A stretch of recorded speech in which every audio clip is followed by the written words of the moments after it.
Fatal flaw. One proven way to build a compelling protagonist is to start with a fatal flaw. In ancient Greek drama, this is called hamartia, a flaw or wound the character is too blinkered to see. In tragedy, a classic example is Sophocles' character Oedipus. His flaw, his relentless pursuit of the truth, which leads to his downfall. A fatal flaw can also be used for comedy characters, as in Molière's plays, The Miser and The Misanthrope. And you often find it powering fiction, Madame Bovary's romantic illusions, Scrooge's miserliness. To use this in character design, first choose a character quality: greed, control, generosity, pride. That's your character's Achilles heel and your thematic core.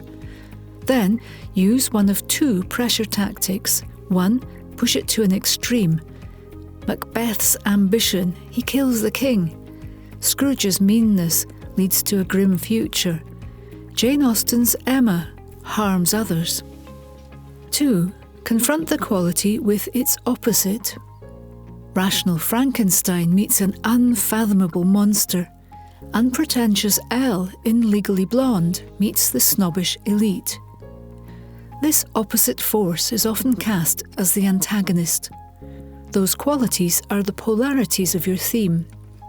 Next, use what-if questions to explore the story's potential and decide whether the character changes. That's the key to your protagonist's arc. To research fatal flaws, look in animal tales, Aesop's Fables, Brer Rabbit, Anansi the Spider. Or look in the ancient Greek text Characters by Theophrastus, subversive pen portraits that still resonate today. Next up, looking close to home. Found characters.